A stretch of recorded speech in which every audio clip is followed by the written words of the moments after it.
While modern women adjust thermostats and start coffee makers, Amish women rise at 4:30 a.m. to homes colder than refrigerators.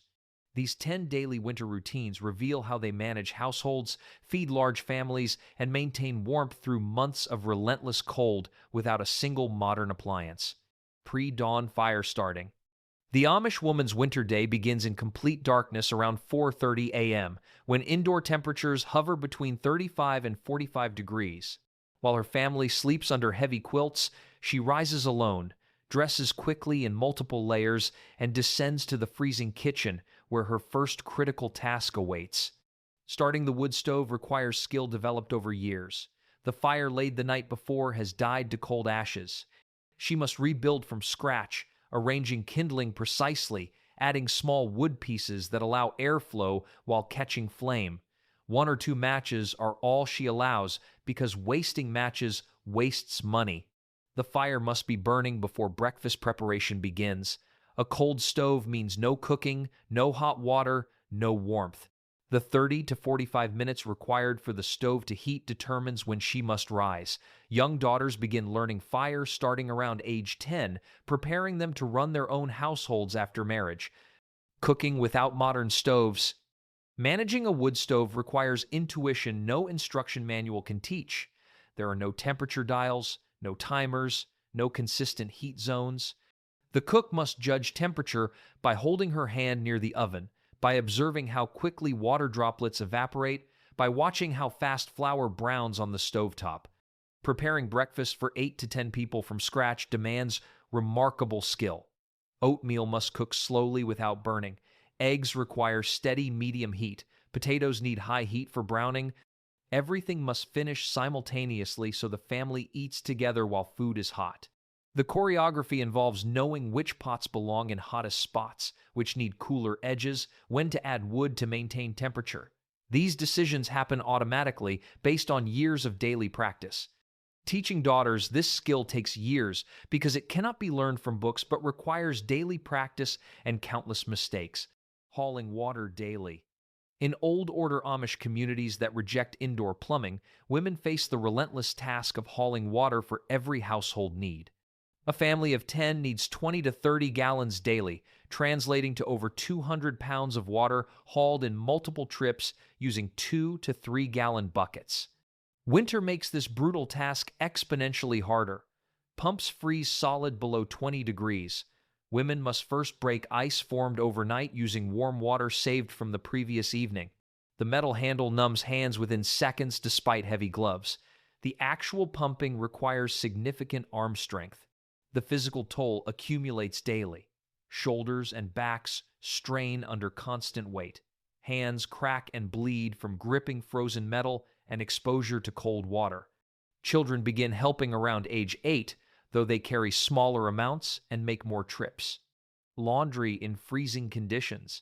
Monday arrives as laundry day regardless of temperature or weather. Large Amish families generate massive amounts of dirty clothing. With 6 to 8 children plus adults, weekly laundry can involve hundreds of items. The process begins with heating water on the wood stove in large pots, requiring hours. Wringer washers, powered by gas engines or hand cranks, agitate clothes in hot soapy water made from homemade lye soap. Each load must be manually fed through wringer rollers, a task requiring strength and attention. Winter laundry gets hung outside where it freezes solid within minutes.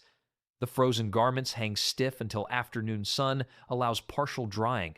As evening approaches, still damp clothing gets brought inside to finish drying on racks near wood stoves. The entire process, from heating water to final folding, consumes 6 to 8 hours. Daughters learn laundry management young, ensuring they can handle their own family's laundry when they marry. Daily bread baking. Fresh bread appears on Amish tables daily because without preservatives, homemade bread becomes stale within 2 days. A typical family consumes 3 to 5 loaves daily, meaning women bake this amount every morning or every other morning throughout winter. The process begins before dawn when the mother mixes flour, water, yeast, salt, and sometimes honey into dough that must be kneaded by hand for 10 to 15 minutes. No stand mixers assist. The dough then rises near the warm stove for an hour or more until doubled in size. Managing wood stove oven temperatures for baking requires particular skill. Bread needs steady heat around 375 degrees, but without thermometers, women judge temperature through experience. Too hot and crusts burn. Too cool and bread never fully cooks. Young daughters begin helping around age 6, starting with greasing pans and progressing to managing entire baking sessions. The economic value is substantial. A family baking their own bread saves $400 to $600 annually. Preserving and using stored foods. Winter meals depend entirely on summer's preservation work. The hundreds of jars of canned vegetables, fruits, and meals lining basement shelves represent the primary food source from November through March. Managing this stored food requires daily attention and strategic planning. Each morning, the woman descends to the cold cellar to select jars for that day's meals.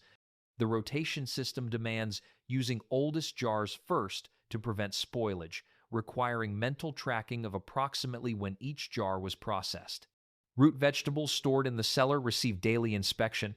Potatoes, carrots, turnips, and beets must be checked for soft spots indicating decay. One rotting vegetable can contaminate others nearby. Creativity becomes essential when working with limited ingredients. The same canned green beans appear multiple times weekly, but prepared differently each time, preventing family complaints while stretching resources efficiently. Sewing and mending daily. Amish families wear only handmade or extensively mended clothing.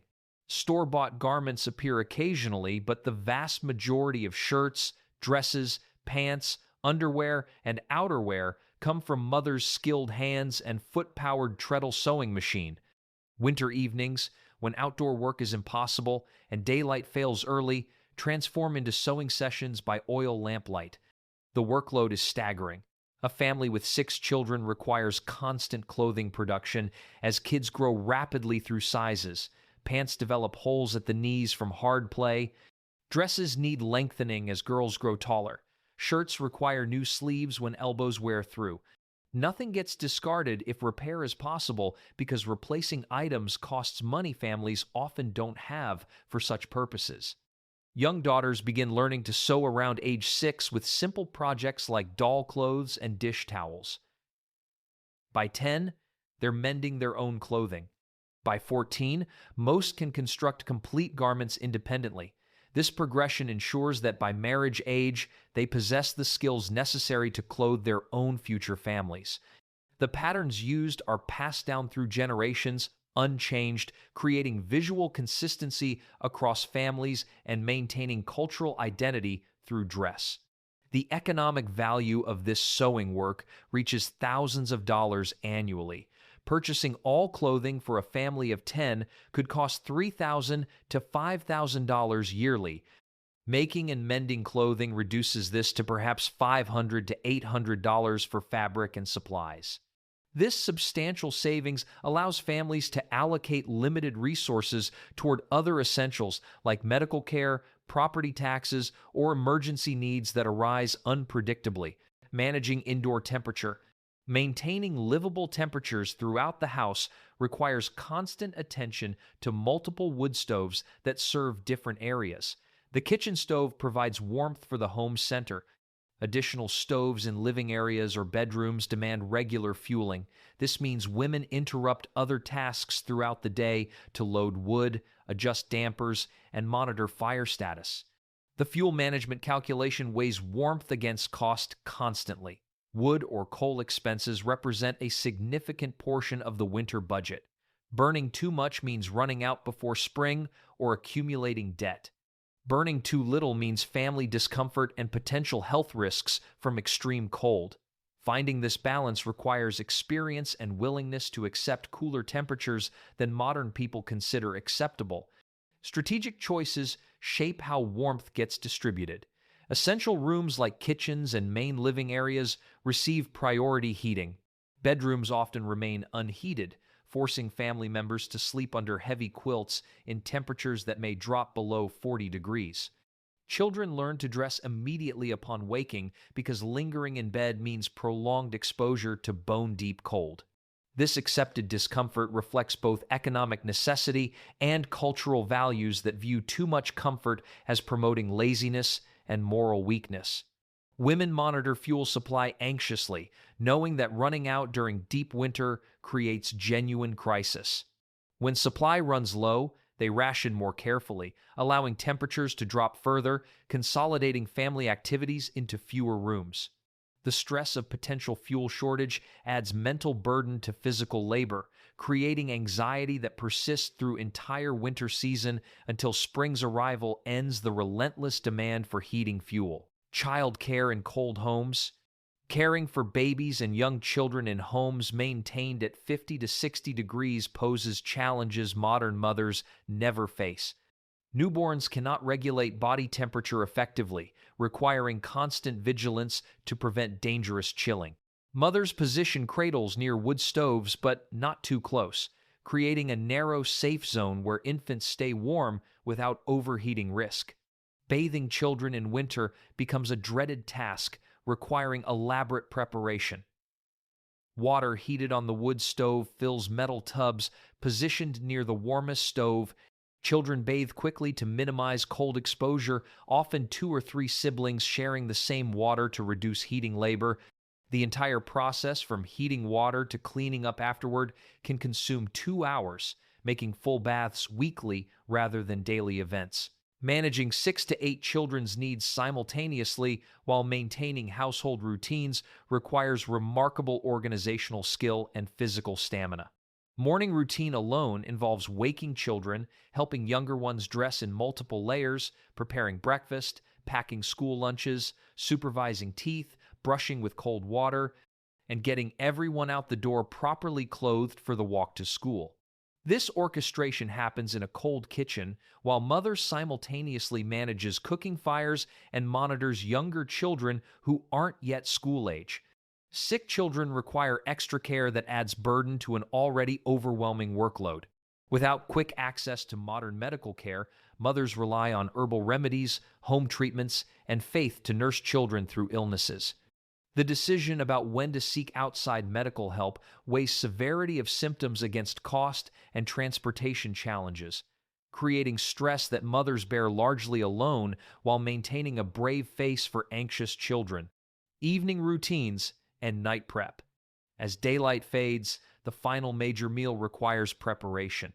Supper for 10 people from scratch demands the same skill and effort as breakfast, using preserved foods combined with fresh-baked bread and whatever fresh items remain available in winter. The meal must be substantial because cold weather and physical labor create enormous calorie needs, especially for men and older boys doing heavy outdoor work. Kitchen cleanup after supper happens without hot running water. Every dish, pot, and pan gets washed in water, heated on the stove, or in cold water when fuel must be conserved.